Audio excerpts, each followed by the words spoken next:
get straight into the things, and I'm sure everyone is looking forward to this lecture, this memorial lecture titled Secularism in the 21st Century. So, to begin with, I would like to call upon Irfan Engineer to please come on stage and welcome the panel today. Irfan Engineer is the director of the Center for Study of Society and Secularism. Thank you, Neha. Thank you, all of you, for being there. First of all, let me invite today's chief guest and one who is going to deliver the memorial lecture, Purushottam Agarwal ji, on stage. Rajiv Bhargav ji, who is going to chair today's lecture.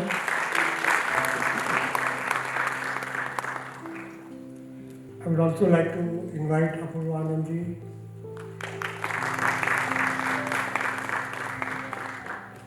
and Vasanti Raman.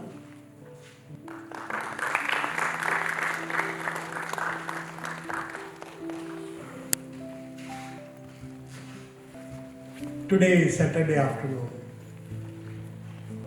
22nd lecture. Dr. Asghar Ali Engineer Memorial Lecture. 10 years. We have had many good lectures, good talks by very eminent academicians, activists. And it is my pleasant duty to welcome today's Purushottam Agarwal Sahab, Rajiv Bhargav Sahab, Apurva Anand ji was always cooperated in organizing lectures in Delhi, Vasanti Raman, Professor Vasanti Raman, and all of you who have come to listen to this lecture today. Very important topic, eminent speaker, very eminent speaker, and I'm sure we are all waiting to listen to this lecture. Today is a difficult day.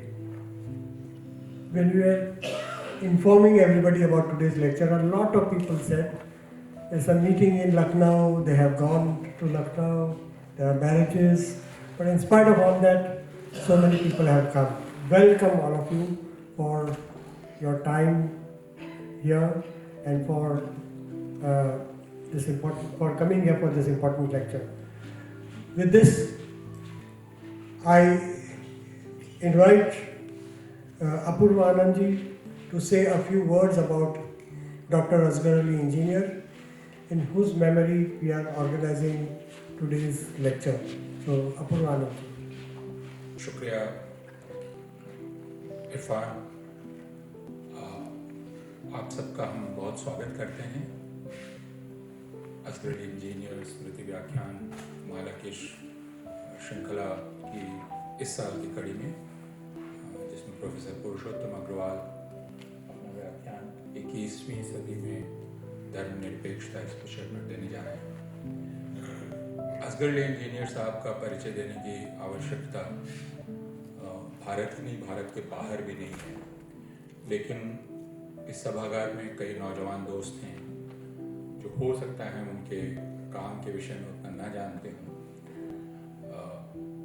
Asghar Ali engineer हम सारे लोगों के शिक्षक रहे हैं, इस रूप में कि अगर आप आज़ाद हिंदुस्तान को देखें और आज़ाद हिंदुस्तान की शक्ल को बरकरार रखने की कोशिश करने वालों की एक फहरिस्त बनाने की कोशिश करें, तो उनमें सबसे ऊपर जिनका नाम लिया जा सकता है वे असगर अली इंजीनियर हैं। और इसलिए कि भारतीय गणतंत्र की बुनियाद धर्मनिरपेक्षता के महत्व को जिन कुछ लोगों ने सबसे गहराई से समझा था, उनमें एक असगर अली इंजीनियर साहब हैं। असगर अली इंजीनियर ने भारतीय दिमाग में या भारतीय जहनियत में, हिंदुस्तानी जहनियत में, जिसे हम सांप्रदायिकता कहते हैं, उस सांप्रदायिकता की पहचान कैसे की जाए, इसके तरीके हमने सुझाए, लिखकर और उन्होंने काफ़ी लिखा।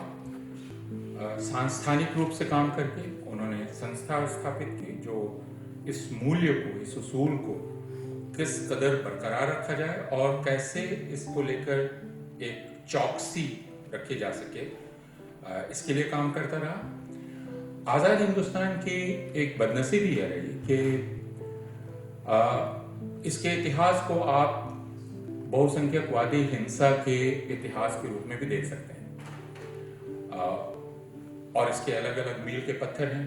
अगर आप 1961 से शुरू करें और 2013 तक जाएं और उसके बाद जिनको आप संख्या के लिहाज से अगर मारे गए लोगों के की संख्या के लिहाज से देखें तो छोटे और बड़े मील के पत्थर, लेकिन हिंदुस्तान के आज़ाद हिंदुस्तान के इतिहास को बहुसंख्यकवादी हिंसा के सिलसिले के रूप में भी देखा जा सकता है। इस पूरे सिलसिले को पहचानना, उसकी निशानदेही करना, हिंसा के चरित्र को पहचानना, हिंसा कैसे समाज पर असर डाल रही है, उसे कौन अंजाम दे रहा है, इस बात की पड़ताल करना। और यह एक ऐसी चीज़ है जो पड़ताल करने की है, और इस लिहाज से असगर अली इंजीनियर समाज वैज्ञानिकों के लिए भी एक अध्यापक रहे हैं। तो भारत में जिसे हम फैक्ट फाइंडिंग कहते हैं, तथ्य संग्रह कहते हैं, इसकी शुरुआत करने वालों में असगर अली इंजीनियर का नाम है। उनकी वजह से हम समझ पाए और उनकी वजह से यह सिद्धांत निरूपण हो पाया कि भारत में होने वाली बहुसंख्यकवादी हिंसा कोई स्वतः स्फूर्त हिंसा नहीं है, जिसे आप स्पॉन्टेनियस कहते हैं, और वह कोई दंगा नहीं है, बल्कि वह एक सुसंगठित हिंसा की मशीन के द्वारा पैदा की गई हिंसा है। और उसका नाम उन्होंने सबके सामने बतलाया। तो असगर अली इंजीनियर के द्वारा किया गया यह जो विशद काम है, इससे भारतीय गणतंत्र में बैठी हुई इस बहुसंख्यकवादी हिंसा के प्रति सचेत रहने के लिए हमारे पास काफ़ी औजार और काफ़ी सामग्री प्राप्त हुई है। उसके साथ असगर अली इंजीनियर ने यह भी बतलाया कि इस हिंसा का सामना करने और इसके बावजूद साथ रहने के बहुत सारे संसाधन हमारे समाज में मौजूद हैं और उनकी कैसे पहचान की जा सकती है। तो धर्मनिरपेक्षता एक ऐसा मूल्य है जो लोग एक दूसरे के साथ रहना कैसे सीखते हैं, इससे भी स्थापित होता है। यह भी असगर अली इंजीनियर ने हमें बताया। तो हम उनकी याद सिर्फ इस तरह नहीं करते हैं कि हर साल एक स्मृति व्याख्यान करें, बल्कि हमें लगातार वह चौकसी, वह दस्तावेजीकरण, वह निगरानी रखना और साथ में समाज में उन स्रोतों की पहचान करना जिनसे हिंदुस्तानी समाज एक होकर रह सके। यह असगर अली इंजीनियर के शिष्यों या तालिबे इल्म समुदाय की जिम्मेदारी है और हम सब उसके सदस्य हैं। यह कहने में हमें एक तरह का फख्र महसूस होता है। आप सबका एक बार फिर स्वागत पुरुषोत्तम अग्रवाल जी का और राजीव भार्गव जो इसकी अध्यक्षता करने वाले हैं। बहुत शुक्रिया।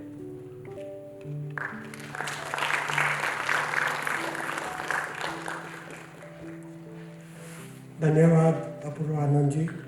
अपूर्वानंद जी दिल्ली यूनिवर्सिटी में हिंदी विभाग के प्राध्यापक हैं। लगातार कॉलम लिखते हैं न्यूज़पेपर में, सामाजिक चिंतक हैं, एक इंटेलेक्चुअल है और धर्मनिरपेक्षता, शांति, ये सब के लिए काम करते रहते हैं और हम सब लोगों की एक ताकत भी है। इसके बाद मैं प्रोफेसर वासंती रामन को बुलाना चाहूँगा कि वो असगर इंजीनियर मेमोरियल लेक्चर्स जो अब तक हुए हैं उसके बारे में थोड़ा बहुत हमें बताएं। वासंती रामन ये centre for women's development studies की एक प्रोफेसरियल फेलो भी है, उसकी अध्यक्षा भी हैं। वो Indian council of social science research की मेंबर भी रह चुकी हैं। उनकी कई किताबें पब्लिश हुई है टी गार्डन वर्कर्स पर, सेमी ट्राइबल ग्रुप्स पर, नॉर्थ ईस्ट पर और वाराणसी में जुलाहिम पर जो किताब लिखी है वो काफ़ी प्रचलित और लेटेस्ट उनकी किताब है। तो मैं वासंती रामन जी को बुलाना चाहूँगा कि वो हमें असगरुल इंजीनियर मेमोरियल एक्टिविटीज़ के बारे में और CSS के बारे में थोड़ा बहुत कहें। अपूर्वानंद जी ने खूब अच्छी पहचान कराई डॉक्टर असगरुल इंजीनियर की। उन्हीं के काम को हम आगे बढ़ाने की कोशिश करते रहते हैं centre for study of society and secularism के द्वारा, उनके द्वारा स्थापित किया हुआ एक संस्थान है। और हम वो तथ्यों का दस्तावेजीकरण, दंगों के तथ्यों का दस्तावेजीकरण करते रहते हैं और उनकी स्मृति में सारे उनके ही उन्होंने जो काम किया होता अगर हमारे बीच आप जीवित रहते, उस काम को आगे बढ़ाने की कोशिश करते रहते हैं। तो वासंती रामन जी।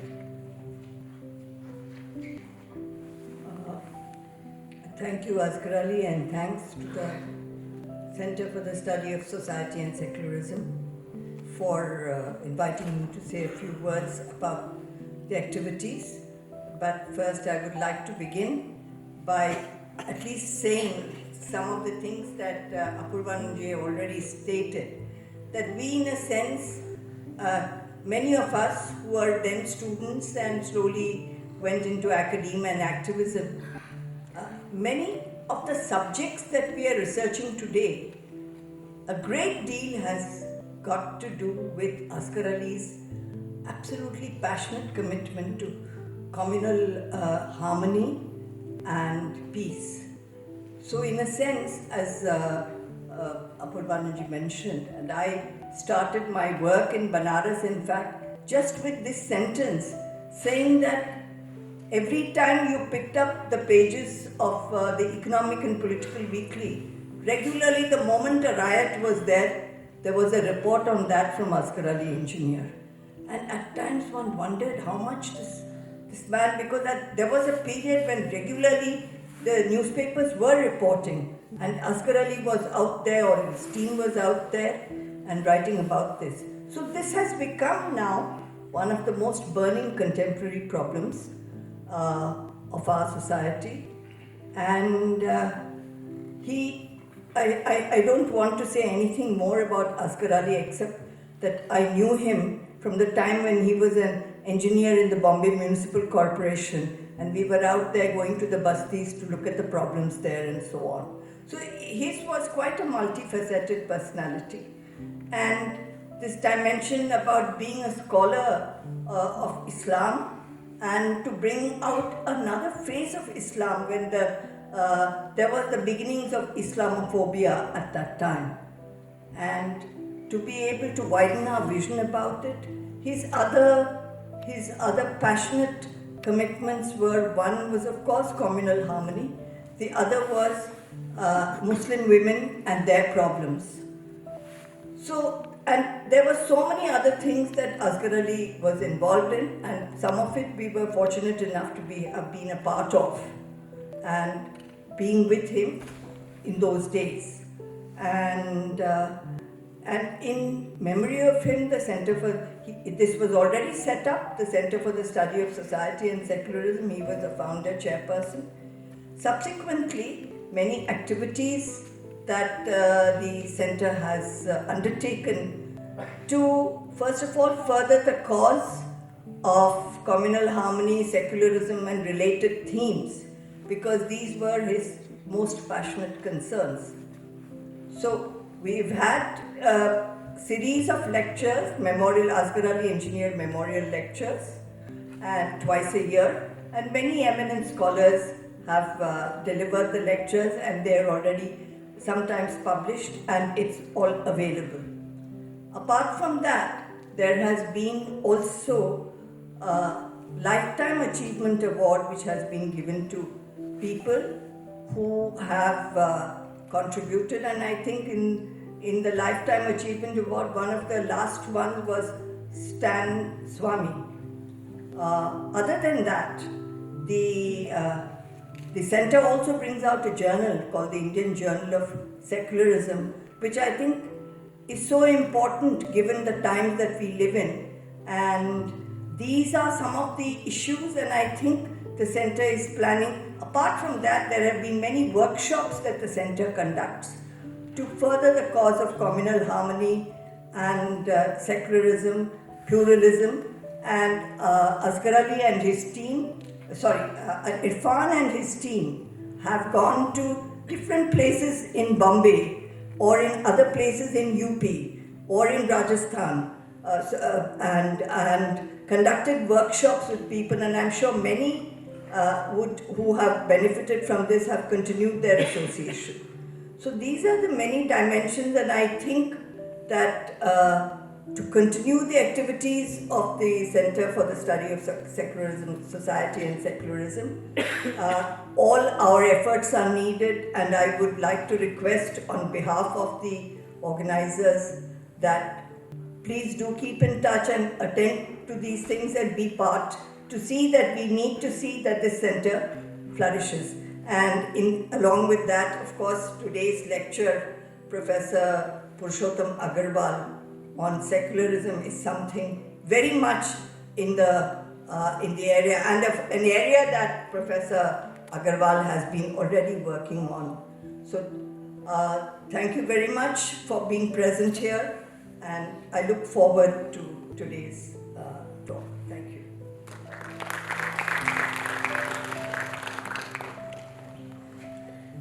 Thank you, Professor Vasanti Raman, for giving us information about Center and Asghar Ali Engineer Memorial activities.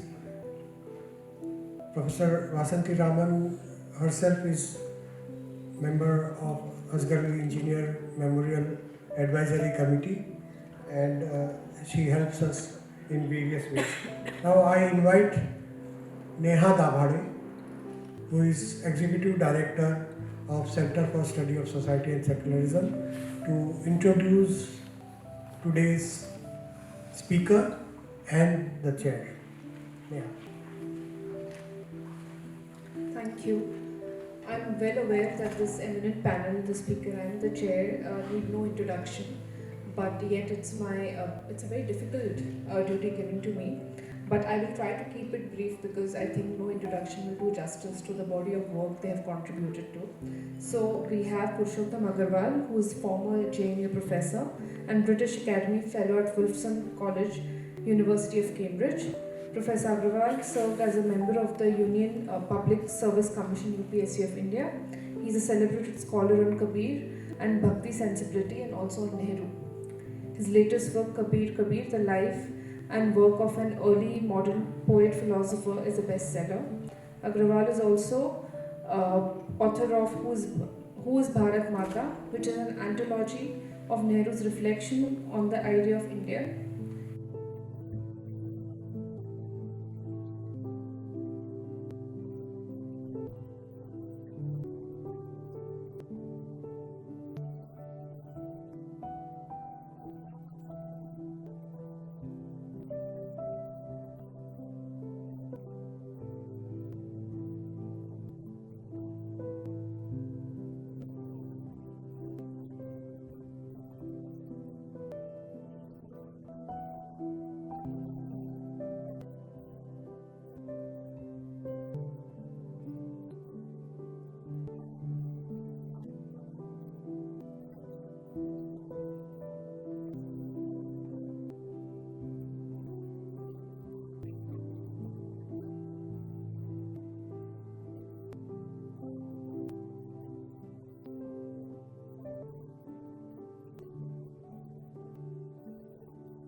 आज की इस सभा के अध्यक्ष राजीव, इरफान,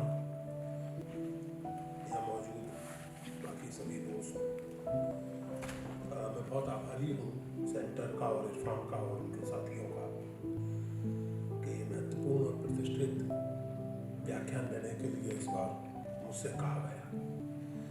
इंजीनियर साहब से मेरी पहली मुलाकात 1987 में हुई थी। संदर्भ ये था कि आप सबको याद होगा या आपने पढ़ा होगा, जाना होगा कि मेरठ और उसके आसपास मलियाना और हाशिमपुरा में सांप्रदायिक हिंसा की, और उससे ज़्यादा महत्वपूर्ण ये कि पुलिस ज्यादती की घटनाएं हुई थी। मुस्लिम नौजवानों को उनके घरों से उठा करके शूट करके गंगा नहर में फेंक दिया गया था। तो उस सिलसिले में उसका विरोध करने के लिए, उसके बारे में सोचने और विचारने के लिए एक पद यात्रा दिल्ली से मेरठ तक आयोजित की गई थी। मैं उस पद यात्रा में शामिल था और उसके आखिर में जो आम सभा हुई थी उसके वक्ताओं में इंजीनियर साहब थे। वो पद यात्रा में शामिल नहीं थे, लेकिन वो उस आम सभा के लिए आए थे। वहीं मेरी उनसे पहली मुलाकात हुई थी और उसके बाद उनके साथ संवाद चलता रहा, मुलाकात होती रही।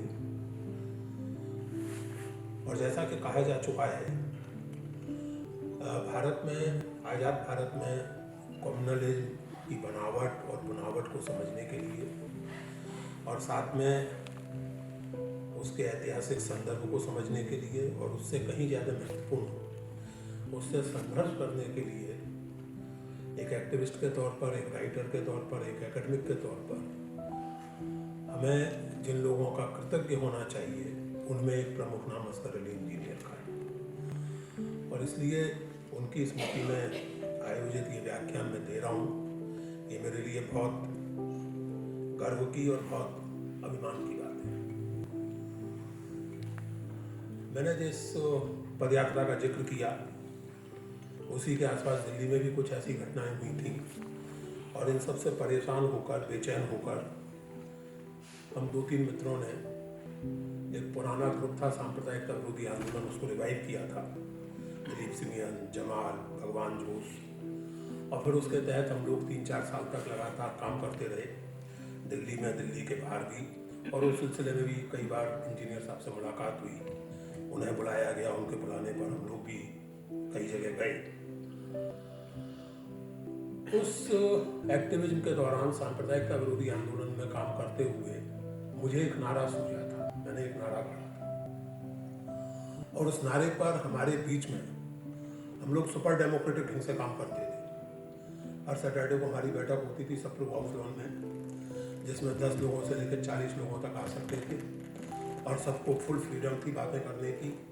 फैसला चाहे 6 दिन में हो, लेकिन होता कंसेंसस से था। तो इसलिए मैंने कहा सुपर डेमोक्रेटिक ढंग से हम लोग काम करते थे। तो ये नारा उस बातचीत के लिए रखा गया, उस पर विचार करने के लिए। और नारा जो बड़ा था मैंने, या जो सूझा था मुझे, वो था, कण कण में व्यापे हैं राम, मत भड़काओ दंगा लेकर उनका नाम।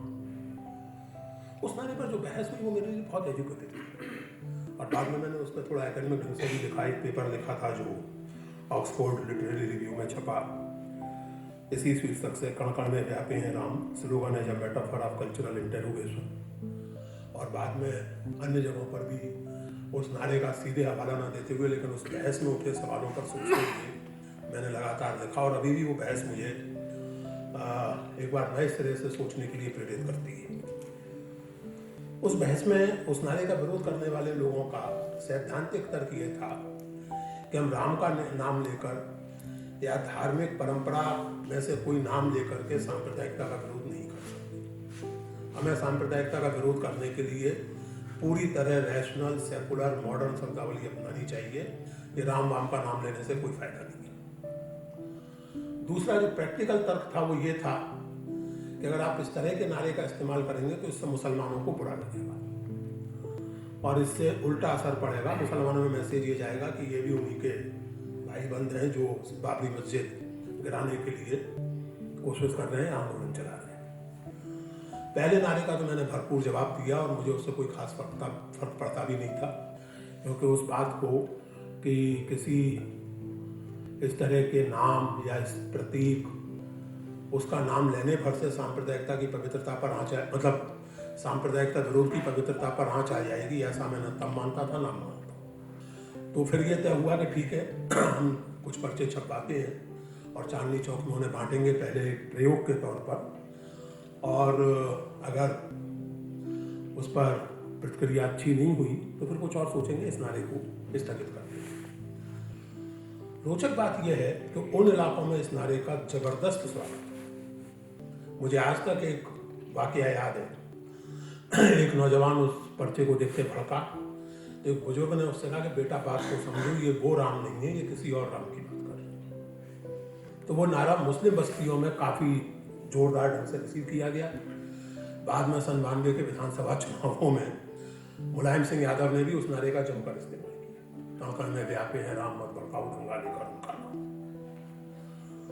इस चीज ने मुझे लगातार मजबूर किया भारत में या दुनिया भर में सेकुलरिज्म के सवाल पर, जिसके विरोधी शब्द के रूप में हम सांप्रदायिकता का या कम्युनलिज्म का प्रयोग करते हैं या फंडामेंटलिज्म का प्रयोग करते हैं। तो सेकुलरिज्म है क्या चीज़, क्यों जरूरी है, क्यों ये मूल्यवान है, इन चीज़ों पर लगातार मैं सोचता हूँ। इसी सोच के कुछ हिस्से आज आपके सामने मैं रखूँगा। समय जाहिर है कि सीमित ही है, तो जो थोड़ी बहुत बातें मैं कह सकूँगा वो कहूँगा। पहली बात तो ये है दोस्तों कि हम इस बात को नोट करें, 21वीं सदी में सेकुलरिज्म बात केवल सेकुलरिज्म की नहीं है। जिसे हम मॉडर्निटी कहते हैं, उससे जुड़े हुए सभी वैल्यूज के एक तरह से प्रत्यावर्तन की, रिट्रीट की सदी है। इंडिविजुअल का आइडिया संदिग्ध हो चुका है। आज आप इंडिविजुअल की नहीं, आइडेंटिटी की पॉलिटिक्स करते हैं। आज आप इंडिविजुअल को नहीं, जाति को, धर्म को, जेंडर को, किसी ना किसी प्रकार की कलेक्टिव आइडेंटिटी को अपील करते हैं। वो पॉलिटिकल सफलता के लिए भी ठीक माना जाता है और मॉरली और फिलोसफिकली भी पॉलिटिकली करेक्ट माना जाता है। इसी तरह डेमोक्रेसी को लेकर लोगों को बहुत सारे संदेह अब दुनिया भर में होने लगे। लोग इस बात पर प्रसन्न होने लगे हैं कई जगह कि सख्त सरकार चाहिए, दमदार मर्दाना नेता चाहिए, जो कभी कभार हवाई जहाज में भी फाइटर पायलट बन के हो सके। तो वो एक चीज आई है। और सेकुलरिज्म की तो हालत सबसे पतली है। इतनी पतली है कि इस देश में जो डेमोक्रेटिक पॉलिटिक्स है, उसके बहुत सारे प्रवक्ता, उसके बहुत सारे नेता सेकुलरिज्म, सांप्रदायिकता आदि शब्दों का प्रयोग करने से भी अपने पॉलिटिकल कैंपेन में बचते हैं। ऐसा क्यों हुआ है? तो पहली बात तो ये कि जब हम सेकुलरिज्म 21वीं सदी में सेकुलरिज्म की बात करें तो ये ध्यान में रखते हुए करें कि बात केवल सेकुलरिज्म की नहीं है। मॉडर्निटी से जुड़े हुए सभी वैल्यूज एक तरह के रिट्रीट में है। इसका बहुत ही रोचक और एक तरह से मार्मिक दृष्टांत तुर्की है। तुर्की जहां सेकुलरिज्म एक स्टेट पॉलिसी के तौर पर लगभग ताकत के साथ लागू किया गया, आज वहां की स्थिति आप जानते हैं। वहां माहौल पूरी तरह बदल चुका है।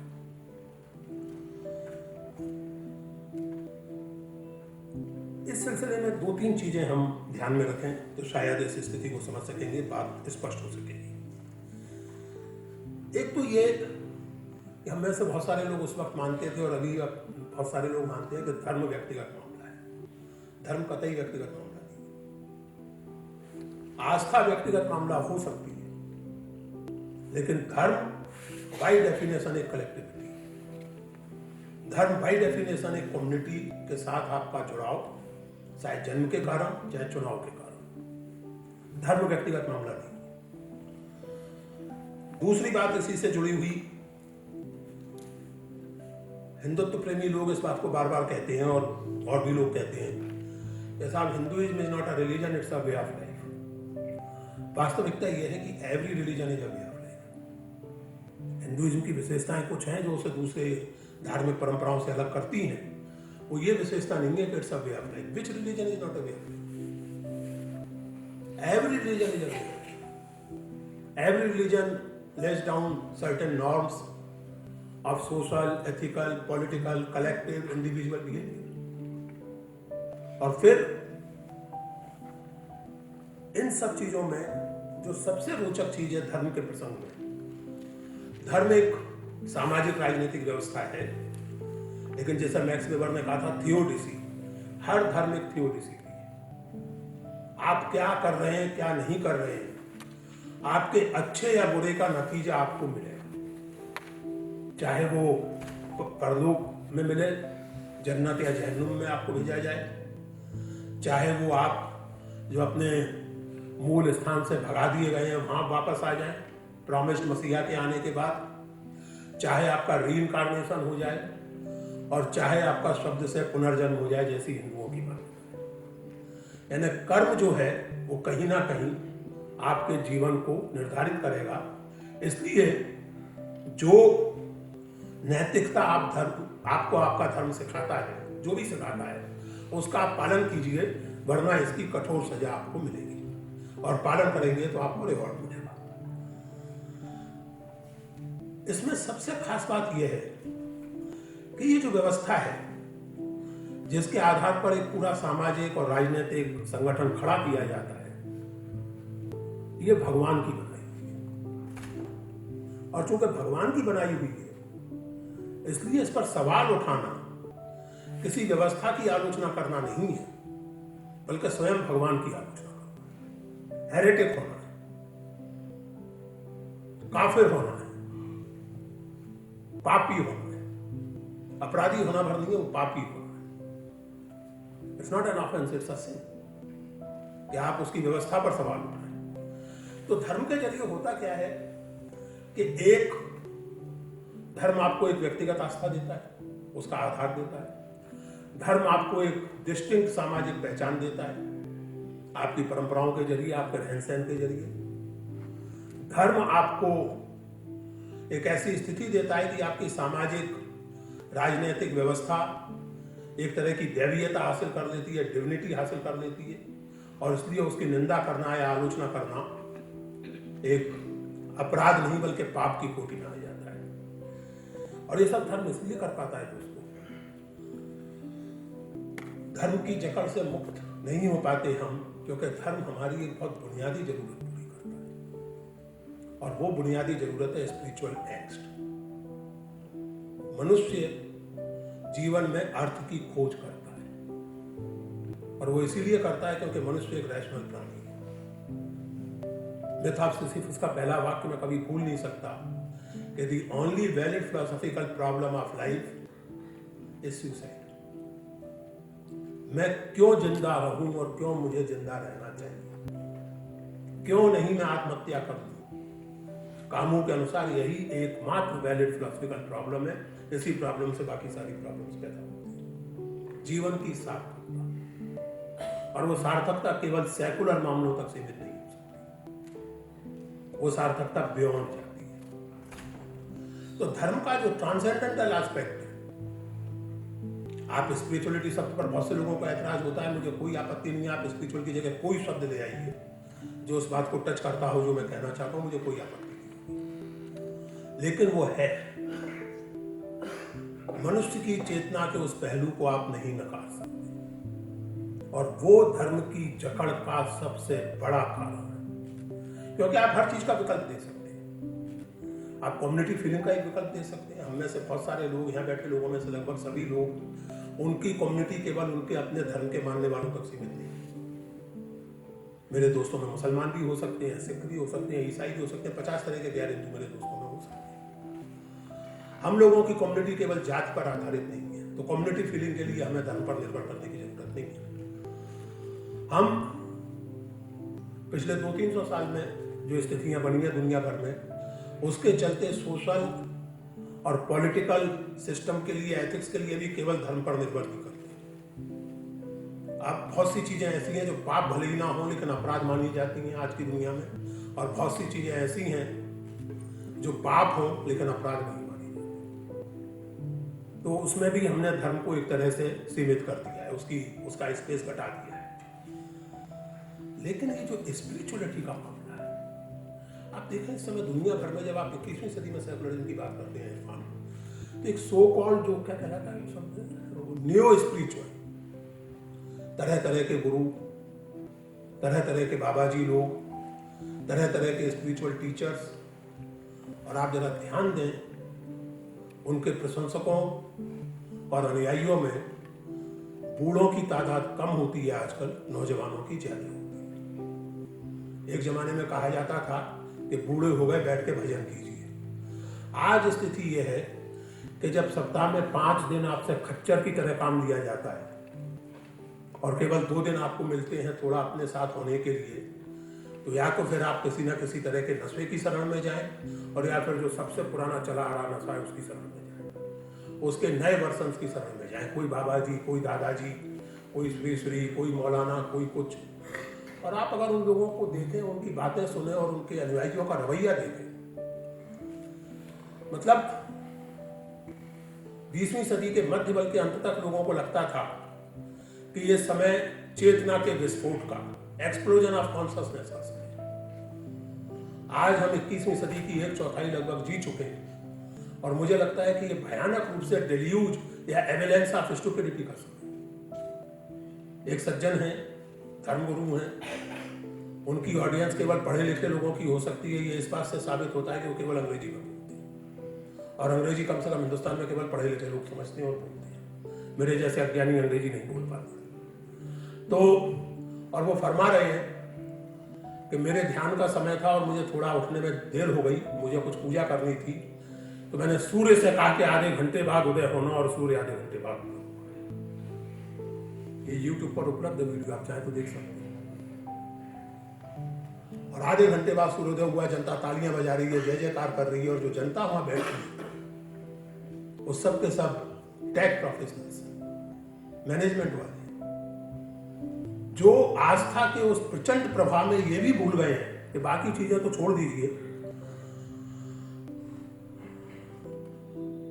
धरती का सूरज के आसपास घूमना अगर आधे सेकंड के लिए भी रुक जाए, आधा घंटा तो बहुत बड़ी बात है, आधे सेकंड के लिए भी रुक जाए तो कयामत आ जाएगी, महाप्रलय हो जाएगा। लेकिन वो गदगद है। एक दूसरे सज्जन है, वो इस्लाम के हवाले से बात करते हैं। उनके हिसाब से ऋग्वेद जो है वो एक तरह का प्रीएम्प्टिंग कुरान, जो भी उसमें अक्षती बातें हैं वही पुरानी बात की अगर ढंग की बातें हैं तो कुरान में मौजूद है, बेढंगी बातें हैं तो कुफ्र है, इसलिए लाइब्रेरी की जरूरत है, आग लगा दो। इस तरह की बातें वो करते हैं। जब उस तरह की बातें तब की जाती थी तो वो मीडिया वाले जो होता था। ये बातें जो सज्जन करते हैं वो बाकायदा डिग्रीधारी MBBS डॉक्टर, बड़े जाने माने लोग। तो अब वो स्थिति नहीं बची। आप किसी भी मंदिर या खानकाह में या मस्जिद में या गिरजे में जाके देख लीजिए, कम से कम हिंदुस्तान के बारे में मैं कह सकता हूँ, और दिल्ली शहर के बारे में तो यकीनन कह सकता हूँ कि किसी भी धार्मिक आस्था के केंद्र पर मेरी उम्र के लोगों से कई गुना तादाद इस उम्र के लोगों की होगी। This is because of what Nehru described in 1960 as spiritual emptiness created by our technological civilisation.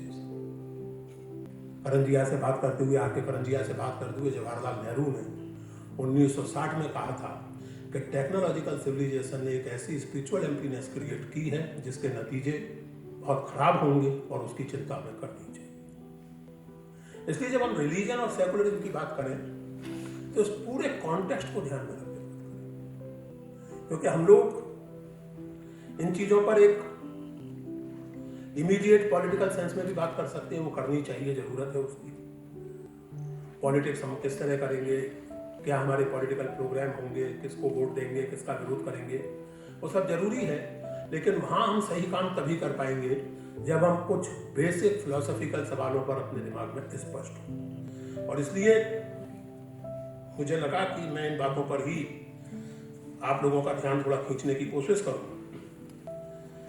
और इस सिलसिले में सबसे पहले तो एक बात ये आप ध्यान दें, भारतीय संविधान के हिंदी अनुवाद में सेकुलर का अनुवाद धर्मनिरपेक्ष नहीं किया गया है, पंथ निरपेक्ष किया गया है, और ये बिल्कुल सही किया गया है, क्योंकि इंडिक लिंग्विस्टिक ट्रेडिशन में धर्म का अर्थ कुछ अलग है। और हमें ये इस बहस में नहीं जा रहा कि धर्म और रिलीजन पर्यायवाची हो सकते हैं या नहीं हो सकते हैं, अंग्रेजी में धर्म के लिए रिलीजन शब्द का प्रयोग ठीक है या नहीं है, मैं इस बहस में फिलहाल नहीं जा रहा। मैं व्यक्तिगत रूप से मानता हूँ कि बिल्कुल ठीक नहीं है। जैसे अब अंग्रेजी में भक्ति लिखते हैं, वैसे ही अब सीरियस स्कॉलर्स तो लिखने लगे हैं, अंग्रेजी में धर्म ही लिखा है जहाँ धर्म की बात करते हैं। लेकिन अगर आप देखें तो आप कोई भी रेफरेंस ले लीजिए, महाभारत का ले लीजिए, भगवान बुद्ध के धम्मपद का ले लीजिए और जगह के ले लीजिए, इस ट्रेडिशन में धर्म शब्द नियम सूचित करता है, प्रकृति सूचित करता है, नेचर। आप अपनी खुद की जुबान पर ध्यान दीजिए, आजकल जो आप बोलते हैं उस पर। पानी का धर्म बहना है, आग का धर्म जलाना है, हवा का धर्म चलना है, और इसी नेचुरल फिनोमिनन से मॉरल इंपेरेटिव्स निकलते हैं, यानी इनको फॉलो करते हुए या इनको ह्यूमन बिहेवियर पर लागू करते हुए। जैसे पानी का धर्म बहना है, उसी तरह अध्यापक का धर्म पढ़ाना है, यानी होना चाहिए। अगर पानी नहीं बहता है तो वो सड़ जाता है, अगर आग नहीं जलाती है तो बुझ जाती है। तो इसी तरह अध्यापक का धर्म पढ़ाना है, छात्र का धर्म पढ़ना है, and so on and so fourth. तो धर्म प्रकृति है, स्वभाव है, और उसी से निकलते हैं धर्म से जुड़े हुए नैतिक आदेश, नैतिक अपेक्षाएं। धम्मपद में भगवान बुद्ध धर्म शब्द का प्रयोग प्रवृत्ति के रूप में करते हैं, टेंडेंसी के रूप में। मन सभी प्रवृत्तियों का, सभी धर्मों का राज है, धर्म शब्द का प्रयोग है। और मन पर नियंत्रण, धर्मों पर नियंत्रण, यानी धर्म यानी प्रवृत्ति। आप देखेंगे कि इस परंपरा में अधिकांश जगहों पर धर्म शब्द का प्रयोग बहुवचन में किया जाता है या कॉन्टेक्स्ट स्पेसिफिक किया जाता है। गीता के 18वें अध्याय के 66वें श्लोक में जब भगवान कृष्ण अर्जुन से ये कहते हैं, सर्वान धर्मान परित्यज मामेकम शरणम व्रज, ध्यान दें, धर्म नहीं कहा जा रहा है, धर्मान कहा जा रहा है। धर्मम नहीं कहा जा रहा है, सर्वम धर्मम परित्यज नहीं कहा जा रहा है, सर्वान धर्मान परित्यज, सभी धर्मों को छोड़कर तू मेरी शरण में आ जा। वहां सभी धर्मों का अर्थ हिंदू, मुस्लिम, सिख, ईसाई तो नहीं है, वैदिक, ब्राह्मण, बौद्ध इत्यादि भी। वहां ऐसा ये है कि पुत्र के तौर पर तो तेरा धर्म है उसको भूल जा, क्षत्रिय के तौर पर जो तेरा धर्म है उसको भूल जा, राजा के तौर पर जो तेरा धर्म है उसको भूल जा, सभी धर्मों को छोड़कर केवल मेरी शरण में आ जा, सारे पापों से मैं मुक्ति दूंगा तुझे, ये मेरा प्रॉमिस है। सर्व पापेभ्यो मोक्षयिष्यामि मा शुचि, चिंता मत कर।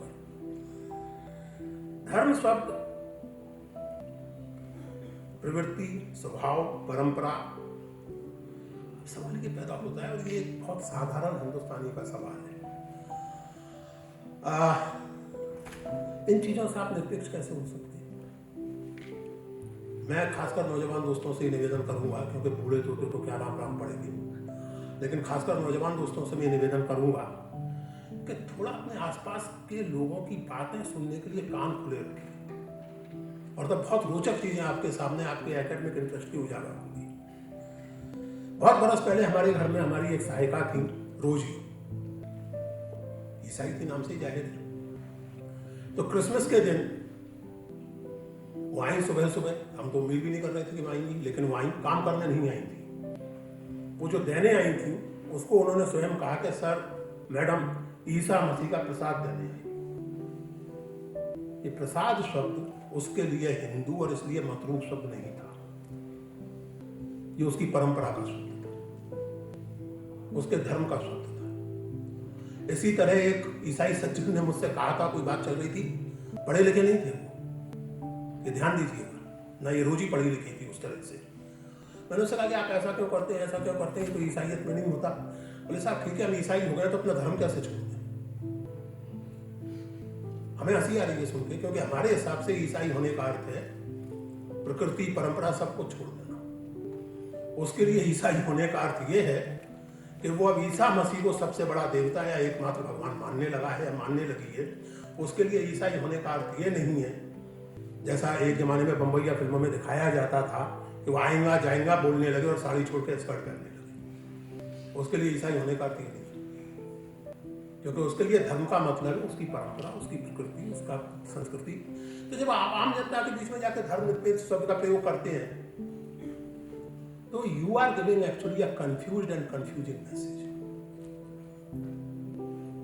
और इसलिए भारतीय संविधान के अनुवाद में यह बहुत अच्छा किया गया कि धर्मनिरपेक्ष शब्द की जगह पंथ निरपेक्ष शब्द का प्रयोग किया गया, क्योंकि जिन्हें हम वैचारिक कंस्ट्रक्ट कहते हैं, आस्था के तंत्र भी कहें, तो उन्हें भारतीय ट्रेडिशन में धर्म नहीं कहा जाता, उन्हें संप्रदाय या पंथ कहा जाता। और संप्रदाय इस परंपरा में 20वीं सदी के पहले कोई बुरा शब्द नहीं था। यानी निम्बार्क संप्रदाय का हूं मैं, या ब्रह्म संप्रदाय का हूं, या रामानुजी संप्रदाय का हूं, तो मैं सांप्रदायिक नहीं हूं। आज हम सांप्रदायिक का कुछ और अर्थ लेते हैं, उस ट्रेडिशन में कुछ और अर्थ था। इसलिए इन चीजों को ध्यान में रखकर ही हम सेकुलरिज्म की बात कर सकते हैं। और ये मेरा निजी प्रस्ताव है और मैं ये करता हूं कि चूंकि पंथ निरपेक्ष शब्द बहुत लोकप्रिय नहीं है और धर्म निरपेक्ष शब्द खुद मुझे उलझन में डालता है, तो मैं अपनी लेखन और बातचीत में सेकुलरिज्म शब्द का ही प्रयोग करता हूं। कोई जरूरी नहीं है कि हर शब्द का आप अनुवाद ही करें। यानी सेकुलरिज्म के लिए धर्म निरपेक्ष ही लिखेंगे, ये जिद करना लगभग वैसा ही है जैसे आप पढ़ जाएं कि आप टेलीफोन को दूरध्वनि कहकर ही मानेंगे।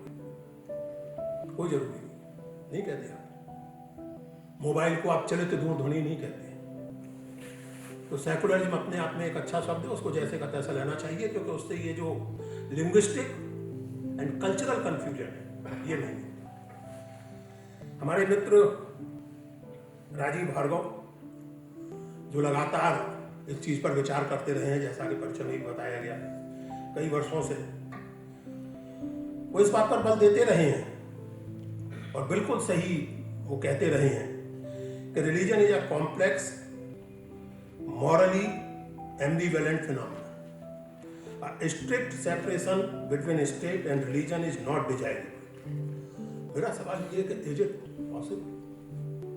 It's not only not desirable or undesirable.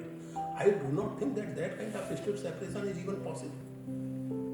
क्योंकि जो मैंने अभी तक उदाहरण दिए वो हिंदू परंपरा से दिए, लेकिन दुनिया की कौन सी ऐसी परंपरा है जिसमें संस्कृति और परंपरा धार्मिक आग्रहों से और धार्मिक मान्यताओं से पूरी तरह मुक्त कर दी गई? आखिरकार अमेरिका का राष्ट्रपति अभी भी शपथ बाइबल पर ही लेता है। इंग्लैंड के राजा के कई विरधों में से एक विरध protector and defender of Anglican church भी है। ये संभव ही नहीं है। या आप ऐसा कर दें कि बिल्कुल ही साफ उस तरह भड़कने लगे जैसे एक जमाने में हालत ये होती थी। मुझे याद है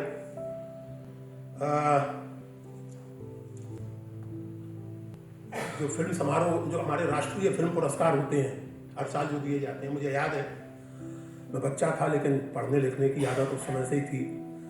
सन 67 की माधुरी में, जो उस समय की एक बड़ी प्रतिष्ठित और पॉपुलर फिल्म पत्रिका थी, उसमें एक लेख छपा था कि जो सर्वश्रेष्ठ फिल्म को पुरस्कार दिया जाता है उसको स्वर्ण कमल क्यों कहा जाता है। ये सेकुलर नहीं, क्योंकि कमल शब्द हिंदू परंपरा से आता है। तो अगले अंक में किन्हीं सज्जन ने चढ़ के लिखा था और बिल्कुल सही लिखा था, मेरे मन की बात लिखी थी कि सही है आपका कहना, अगले साल से भारत सरकार को स्वर्ण कमल की jगह स्वर्ण गोभी देना चाहिए। शायद स्वर्ण गोभी सेकुलर हुआ। तो एक तरफ यह स्थिति है। दूसरी तरफ 2004 की ये बात है, मैं एसएनएन इंस्टीट्यूट में बिग सूर में एक कॉन्फ्रेंस अटेंड कर रहा था। वहाँ जानी मानी पॉलिटिकल फिलोसोफर मार्था नुसबाम भी मौजूद थी और उन्होंने एक ऐसी बात कही जिसे सुनकर मैं और माँ सुमित सरकार और तानिका सरकार भी मौजूद थे। हम तीनों भारतीय जो लोग थे वहाँ चकित रह गए। उन्होंने कहा कि हिंदुस्तान में इस समय हिंदू कम्युनलिज्म या हिंदू फंडामेंटलिज्म इसलिए पनप रहा है क्योंकि नेहरू काल में भारत में हिंदू धर्म को सप्रेस किया गया। I was taken aback. मतलब पंडित जी की, नेहरू जी की अपनी व्यक्तिगत पसंद नापसंद हम सब जानते हैं। अष्टग्रही पड़ी थी सन 62 में, तो दुनिया हिंदुस्तान भर में हवन होम पाठ आदि होने लगे थे। नेहरू जी से भी किसी ने कहा कि इस समय आप यात्राएं मत कीजिए, तो नेहरू ने कहा अष्टग्रह मेरा कुछ नहीं बिगाड़ सकते, मैं तो यात्रा करूंगा। लेकिन अष्टग्रहों की शांति के लिए होने वाले किसी भी आयोजन पर रोक नहीं लगाई गई। और रामलीला मैदान में वो दशहरे का तिलक करने नेहरू जी नियमित रूप से जाते हैं। राजीव ने यह भी कहा है और बिल्कुल ठीक कहा है और ये बहुत से लोग मानते हैं इस बात को, मैं भी मानता हूँ, कि principled distance variety of secularism is the unique ethical stance of Indian constitution, is a great contribution of Indian from India to the world. एक एथिकल, एक स्पेसिफिक प्रिंसिपल टू स्टैंस रखते हुए किसी धर्म पर दबाव ना डालना, ये जो सेकुलरिज्म की शक्ल है, ये जो सेकुलरिज्म की वैरायटी है, ये हिंदुस्तानी कॉन्स्टिट्यूशन की अनोखी भेंट है भारत की दुनिया को। मेरा निवेदन यह है राजीव से और अन्य अधिकारी विद्वान मित्रों से कि थोड़ा हम इस पर भी विचार करें कि ये भेंट भारतीय संविधान दे चुका, ये संभव कैसे हो सका? भारतीय संविधान को ये प्रेरणा कहाँ से मिली, वो इंटेलेक्चुअल रिसोर्सेज कहाँ से मिले कि ये यूनिक वैरायटी ऑफ सेकुलरिज्म की भेंट वो दुनिया को दे सका? इस पर थोड़ा विचार करना चाहिए, और इस पर विचार करने के लिए परम आवश्यक है,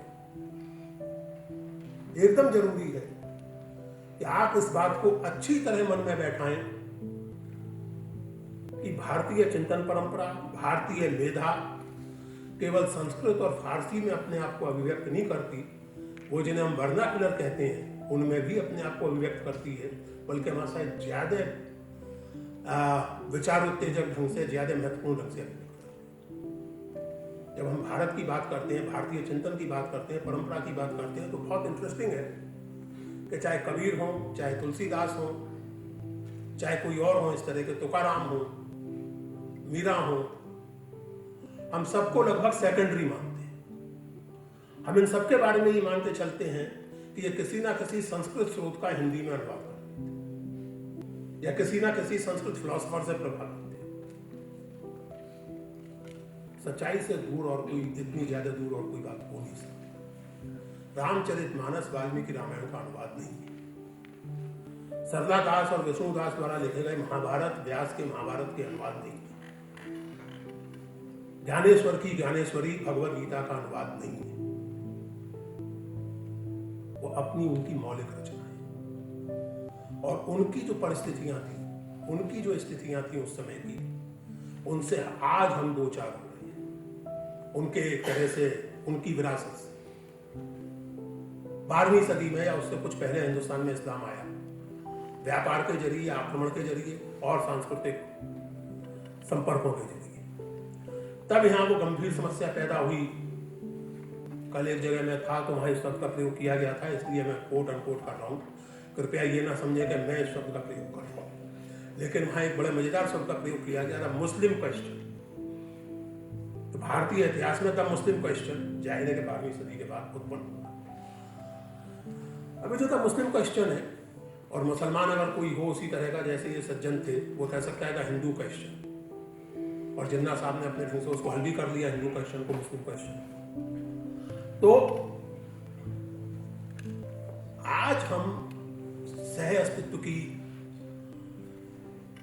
या स्टेट का रिश्ता क्या हो किस धर्म के साथ, विभिन्न धर्मों के साथ, हिंदुस्तान जैसी multi cultural, multi religious society में, इसमें हमें ज्यादा गहरी इंसाइट्स महाभारत और अशोक और बुद्ध से ज्यादा गहरी इंसाइट्स मैं व्यक्तिगत रूप से ये मानता हूँ कि कबीर और तुकाराम से और तुलसीदास से और उनके समय से, क्योंकि वो इस तरह की स्थिति के साथ थे, वो इस स्थिति में थे।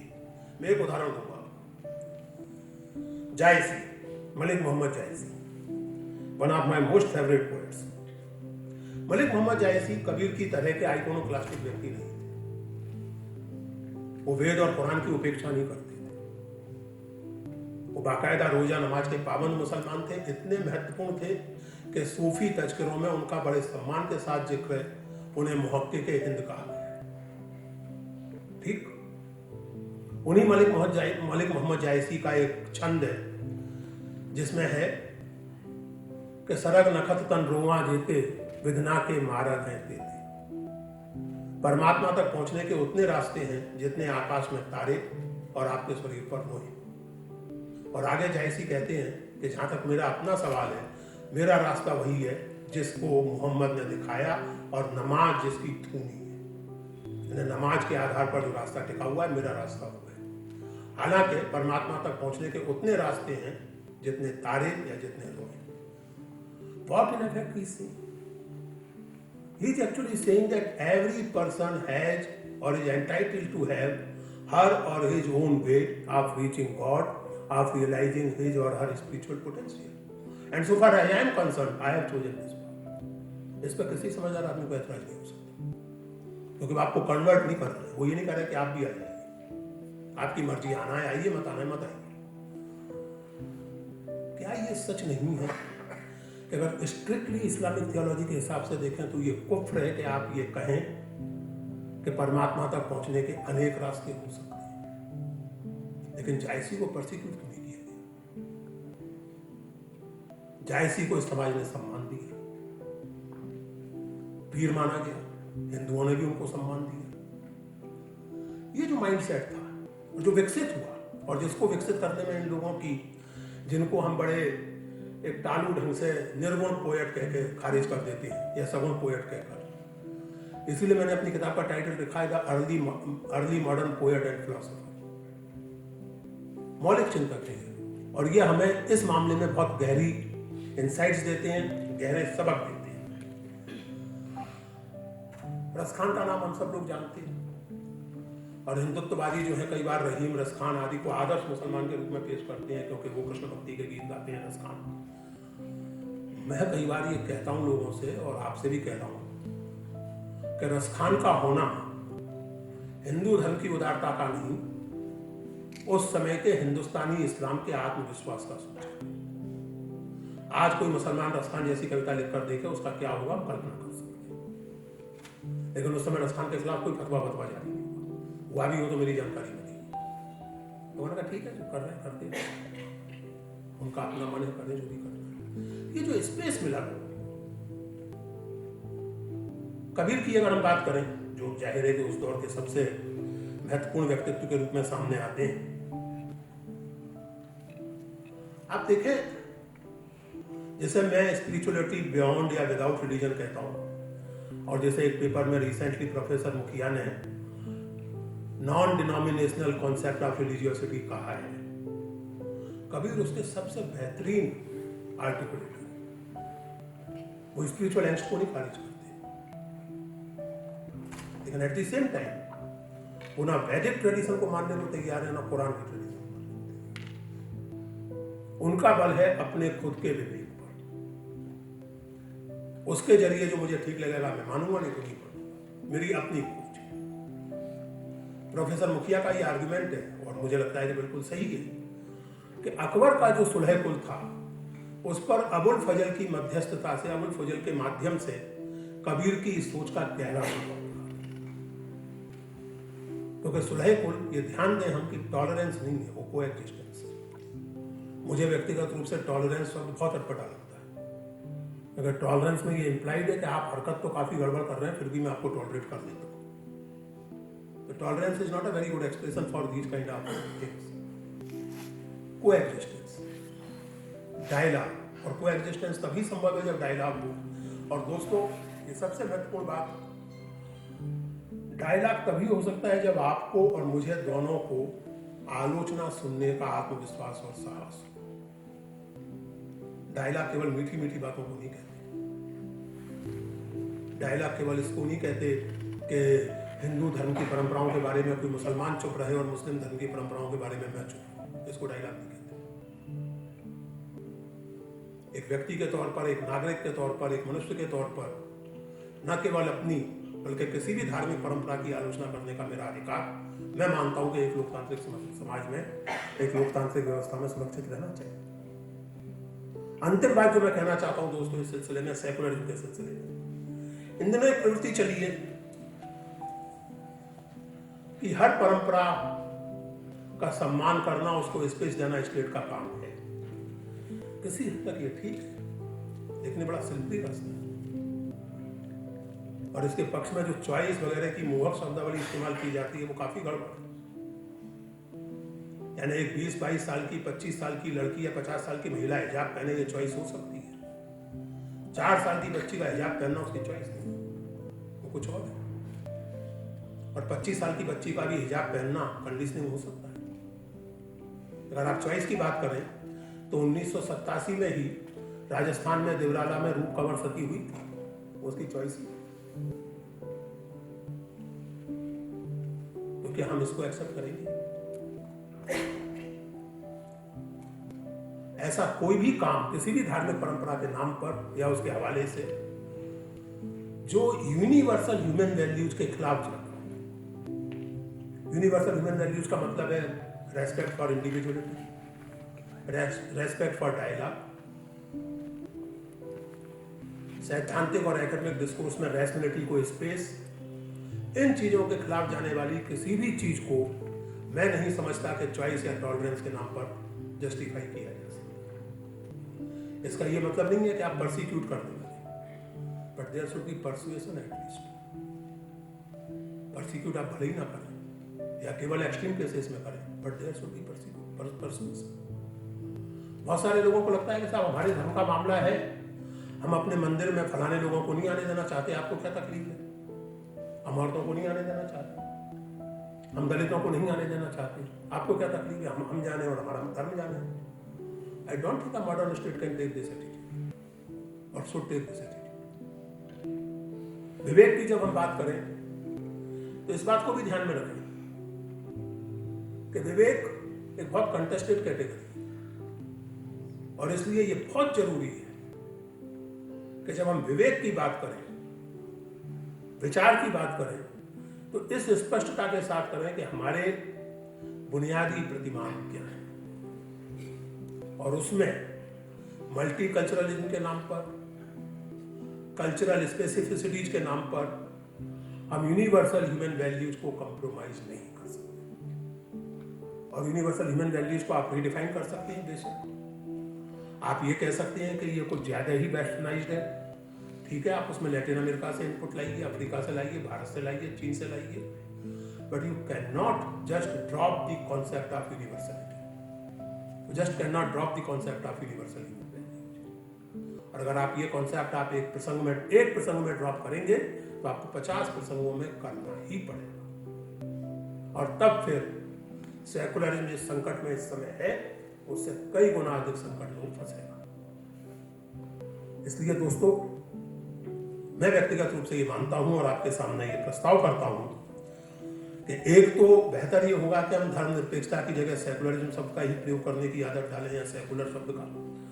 और दूसरा ये कि हम इस बात पर विचार करें कि सेकुलर या स्टेट और रिलीजन के संबंधों के संदर्भ में हम किस हद तक एकोमोडेट कर सकते हैं और किस हद तक हमें किसी भी रिलीजियस ट्रेडिशन में इंटरवीन करना जरूरी लग सकता है, चाहे वो परसुएशन के जरिए हो, चाहे वो स्टेट फोर्स के जरिए हो और चाहे परसिक्यूशन के जरिए हो। थैंक यू, धन्यवाद।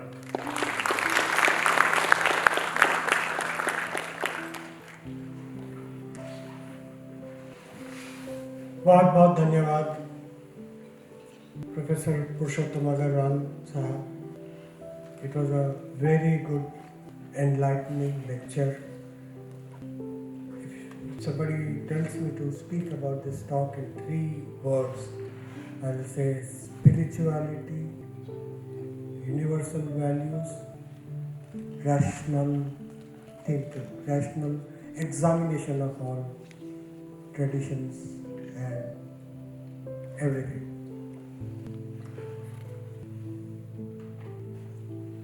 Thank you very much for delivering this lecture.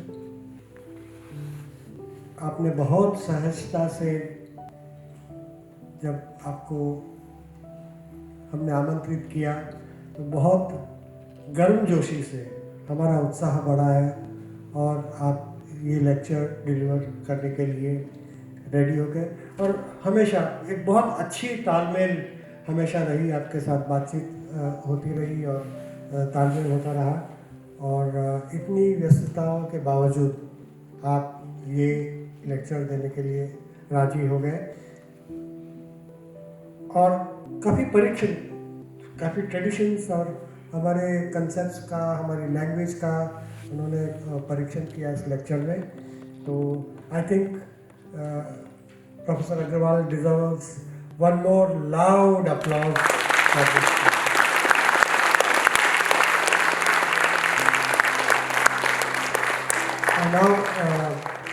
invite Professor Rajiv Bhargav ji to give his chair remarks. उसके बाद हम प्रश्नोत्तरी के लिए उस मंच को खुला करेंगे और राजीव भार्गव जी उसको कंडक्ट करेंगे प्रश्नोत्तरी को।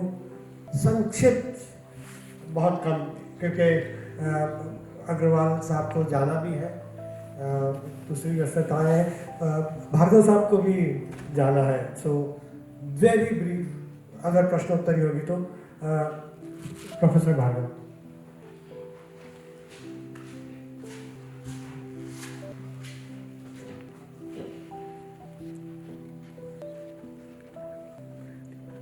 Purushottam is a brilliant speaker and he's also a very persuasive speaker. So I have to say that I have virtually no disagreement with what he said. What I can do is, in the 15 minutes that are available to me, I can elaborate upon one or two points which he has already mentioned, and perhaps he asked one or two questions. I don't know whether they were questions or the comments, but I could try and answer one or two questions you raised about my ideas. पहले तो ये बात कि secularism western world में, Europe में religious Wars जो हुई थी 16th-17th सेंचुरी, उसके एकदम बाद पैदा नहीं हुआ। उसके बाद आया टॉलरेंस, जिसके लिए जो अब हम लोग उस वैल्यू को काफी बिकॉज ऑफ आवर इक्वालिटेरियन ethos, जो कभी भी हम खो सकते हैं, कोई भी चीज़ हम जो क्रिएट करते हैं वो कभी भी खो सकते हैं और फिर वापस ला सकते हैं। ये होपफुल बात है। जिस इक्वालिटेरियन ethos को हमने क्रिएट किया, उसमें टॉलरेशन की वैल्यू जो है वो जो उस समय काफ़ी इम्पोर्टेंट थी, वो सुपरसीड हमने कर लिया। इसलिए हम लोगों को हिचक भी होती है टॉलरेशन के। लेकिन 16th-17th सेंचुरी में यूरोप में टॉलरेशन आया और सेकुलरिज्म उसके बाद आया। और टॉलरेशन क्यों आया? बिकॉज जब लैटिन क्रिश्चियनिज्म का ब्रेक डाउन हुआ और क्रिश्चियनिटी दो भागों में, बड़े बड़े भागों में बट गई और एक दूसरे से लड़ाई शुरू कर दी, तो एक ट्रीटीज वॉरिंग सेक्ट्स के बीच में आई। इस ट्रीटीज में ये कहा गया कि चलिए, अगर हमको पीस चाहिए तो हम एक ये फॉर्मूला हम लोग इसको इम्प्लीमेंट करते हैं, एक किंग, एक फेथ और एक लॉ। तो हर जगह नॉर्थन यूरोप के अंदर सारे प्रोटेस्टेंट थे, सब प्रोटेस्टेंट बन गए और हर किंग ने ये बोला कि मैं इस प्रोटेस्टेंट सेक्ट का इसमें मैं इसको अपने आप को अपनी एलिजेंसेस प्रोटेस्टेंट चर्च में देता हूँ। और जैसे ही उन्होंने ये अनाउंस किया तो वहाँ की पूरी टेरिटरी में जितने भी लोग थे उनको ये कहा गया कि आप एक प्रोटेस्टेंट सेक्ट के मेंबर बन जाइए चर्च के, और सब लोग बने। और जो नहीं बना उसको या तो एक्सपेल किया या एक्सटर्मिनेट किया। जब भी मैं ये सब सोचता हूँ तो मुझे वही ख्याल आता है जो हिंदुस्तान में आजकल हो रहा है मुसलमानों के साथ। वो स्लोगन शायद वहाँ पे भी यूज किया गया कि दूसरे सेक्ट का एक ही स्थान, या तो दूसरा नेशन में जाइए या फिर कब्रिस्तान में जाइए। तो ये वहीं का स्लोगन है, 16वीं सदी का ही स्लोगन है। क्योंकि उनको बोला गया कि आपको हम बाहर करते हैं या फिर आपको मार देंगे। और ये नॉर्दर्न यूरोप में ये सब प्रोटेस्टेंट बने और सदर्न यूरोप में सब कैथोलिक्स, और एक छोटा सा बीच में एक मिडिल बेल्ट था जिसमें अब जिसको हम जर्मनी बोलते हैं, नीदरलैंड्स है, बेल्जियम है, थोड़ा सा स्विट्जरलैंड है, ये जो पूरा मिडिल बेल्ट था ये बाई कन्फेशनल था। इसमें हम लोग इसमें आइडियाज ऑफ टॉलरेशन आए, जिसका बेसिक मतलब ये था कि आप इनविजिबलाइज हो जाइए, आप अपने रिलीजन को प्राइवेटाइज कर दीजिए, आप पब्लिक में नहीं होंगे। हम एक्नॉलेज करते हैं कि आप जिंदा रहें, लेकिन आप प्राइवेट ही जिंदा रहिए, पब्लिक में नहीं आएंगे।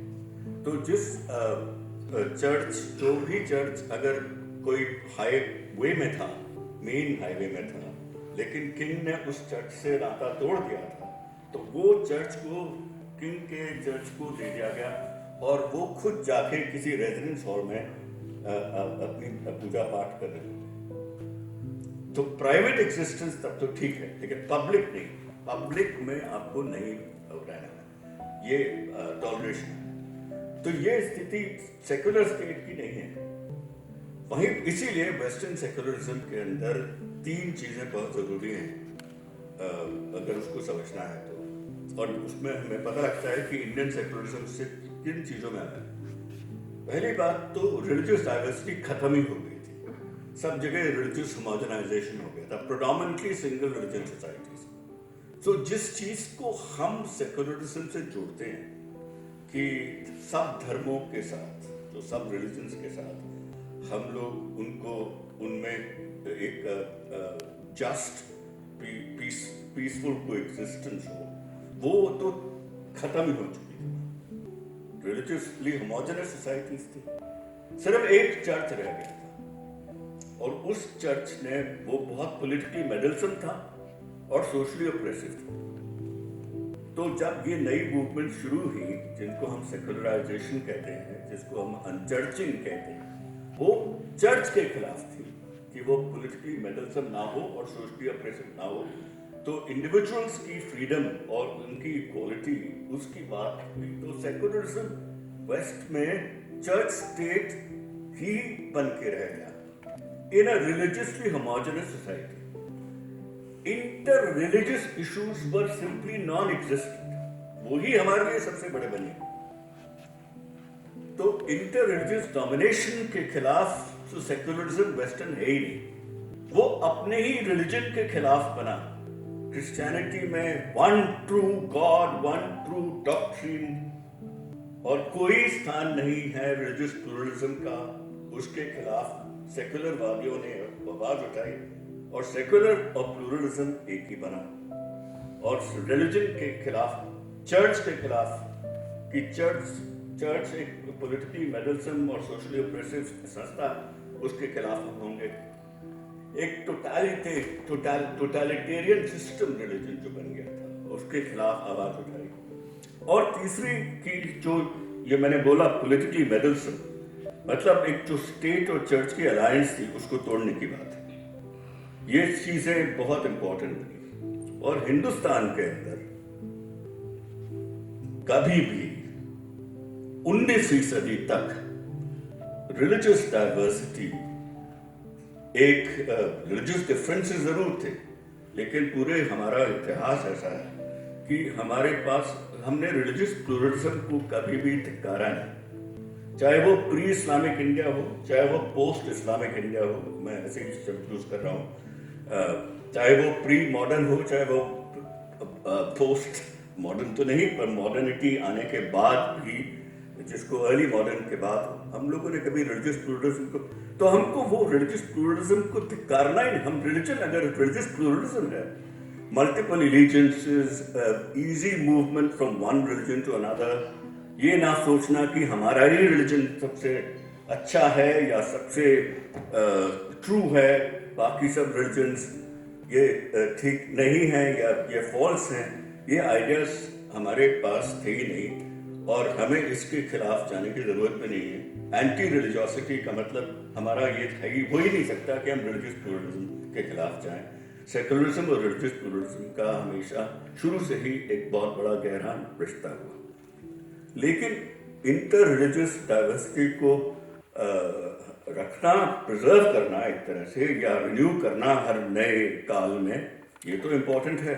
लेकिन दूसरी बात, और इसका जिक्र शायद पुरुषोत्तम ने कम किया, जिस तरह से हम चर्च के खिलाफ वेस्टर्न यूरोप में लड़े, उस तरह से वो ऐसी संस्था क्या है जिसके खिलाफ सेक्युलर स्टेट को लड़ना पड़ेगा हिंदुस्तान में? वो संस्था है एक तरह की वो ओप्रेसिव सोशल सिस्टम, और वो कास्ट हायरार्की है।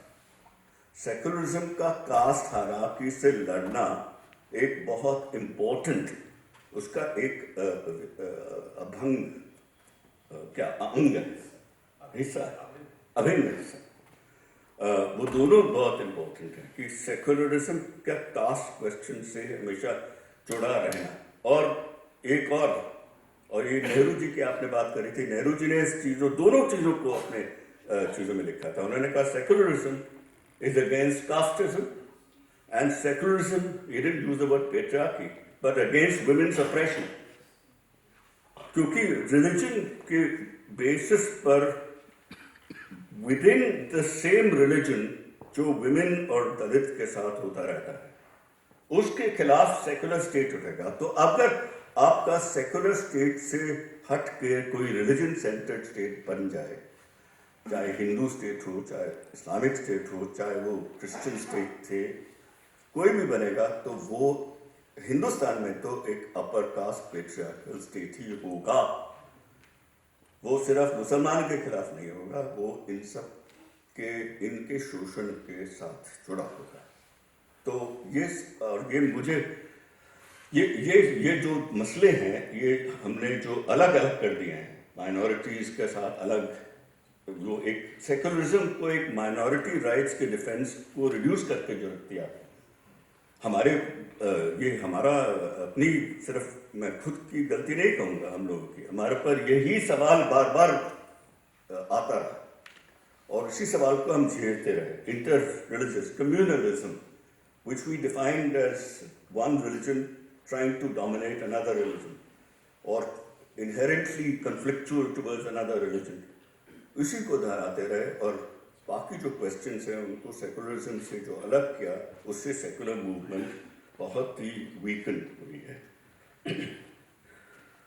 तो ये एक चीज़ थी। दूसरी, मैं आपसे बिल्कुल सहमत हूँ कि ये बड़ा अजीब सा आपका जो मुझे अच्छी तरह याद है, क्योंकि मैं भी सांप्रदायिकता विरोधी आंदोलन से थोड़ा थोड़ा जुड़ा हुआ था, मैं भी घूमता रहता था वहाँ पर, और फिर पीपल्स मूवमेंट फॉर सेकुलरिज्म उसमें भी, और ये मुझे अच्छी तरह याद है आप और दिलीप सिमेंट दोनों इसके बारे में काफ़ी कुछ कहते रहते थे।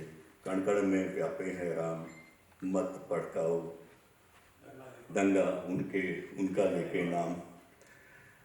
और it's very clear to me that there is a difference between being a member of a community, including a religious community, and if you associate yourself with that community, then sometimes you are proud, because अगर अच्छा काम करेंगे तो आप proud feel करोगे, और अगर आप बुरा काम करेंगे तो आप एक शेम फील करोगे। तो प्राइड एंड शेम, और उस पर भी याद है आपको कितने हिंदू से हमें गर्व है और हिंदू धर्म से हमें शर्म है। ये सब बातें काफ़ी 1990 के दौरान काफ़ी उस में आती रहती थी, और मैं उससे बिल्कुल सहमत हूँ कि we have to be proud of every religion, every religious community has something invaluable in it, and you have to be proud of it. And there are lots of things which are not, and that is why I call it morally ambivalent. And that is why I believe that we can only have critical respect towards all religions.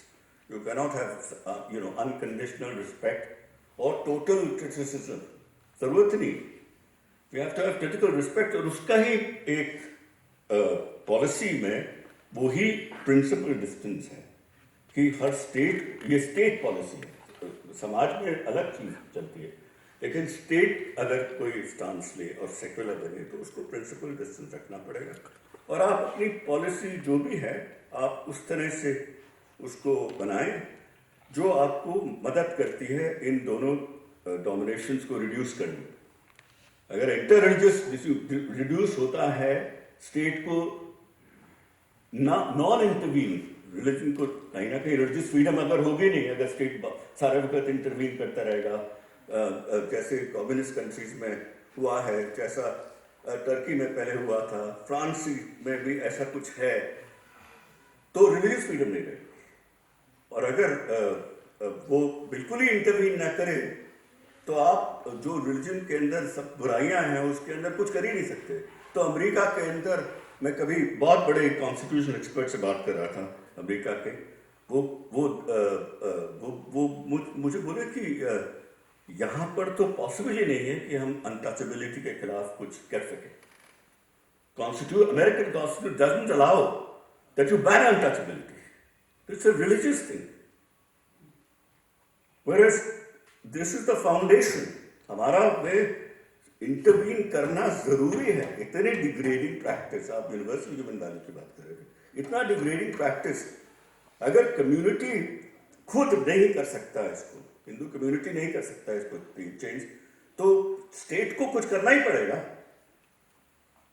उसी तरह से और भी बहुत सारे personal laws में भी यही सवाल होता है।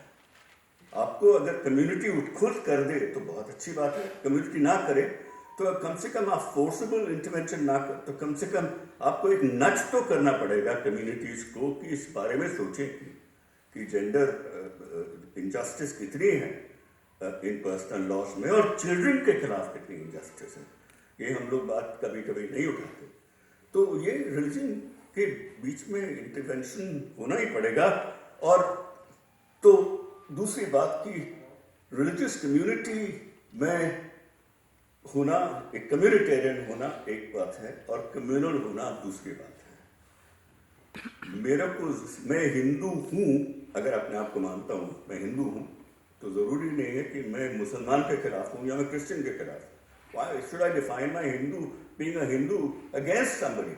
Which is what communal politics is all about. We are witnessing all that right now. So, और भी बहुत सारी चीज़ें आपने उठाई। मेरे को लगता है कि 15 मिनट हो चुके शायद जो मेरे को मिले थे, पर आपने इंटेलेक्चुअल रिसोर्सेज की बात करी, तो वो आपने वर्नाक्युलर, तो वर्नाक्युलर में ही सिर्फ बर्थ तक जाने से तो काम नहीं चलेगा। आप सुलह कुल की बात कर सकते हैं और किसका प्रभाव किस पे था। सुलह कुल कोई वैक्यूम में क्रिएट तो नहीं हुआ था, समाज में भी कुछ चीज़ें होंगी जिससे अकबर को ये सुलह कुल की बात सूझी। तो उस समय के पूरे वर्नाक्युलर ट्रेडिशन में क्या हो रहा था, अगर आप उसके बारे में नहीं सोचेंगे तो आपको इन ये आइडियाज़ को अच्छी तरह से समझ भी नहीं आ पाएंगे। तो आपका ये जो कहना कि आप इस पे, और आप तो जानते हैं कि हम लोग अब उस तरफ जा रहे हैं। हम लोग इंडियन थॉट, अभी तक हम लोग संस्कृत और पाली, अशोक पे बहुत काम किया है, हम लोगों ने एक संस्था बनाई है, लेकिन अब हम लोग ये अर्ली मॉडर्न पोएट्स, जिसको हम पहले मेडिवल पोएट्स भी कहते थे, अब उसको देख रहे हैं। ब्रज भाषा और अवधि और इन चीज़ों के ऊपर गौर कर रहे हैं। इससे ज़्यादा अगर और लैंग्वेजेस में कोई माहिर होगा तो शायद तुकाराम वगैरह भी देख लें। लेकिन अभी तो आपकी भाषण, आपके जो लेक्चर था उसके लिए बहुत बहुत मैं शुक्रगुजार हूँ। और आप सब लोगों ने इनको सुना ही, आप भी बहुत इनसे प्रभावित भी हुए होंगे और इम्प्रेस भी हुए होंगे। जिस तरह से मैं हूँ, इनको मैं बहुत सालों से जानता हूँ और मैं इनसे बहुत पहले से इम्प्रेस हूँ। आज नया कोई चक्कर नहीं है, लेकिन ऐसे बहुत सवाल इन्होंने उठाए जो हमें बार बार उस पर गौर करनी चाहिए। और मैं इरफान साहब का भी बहुत बहुत शुक्रिया कि मेरे को आज आपने बुलाया है यहाँ पर। शुक्रिया।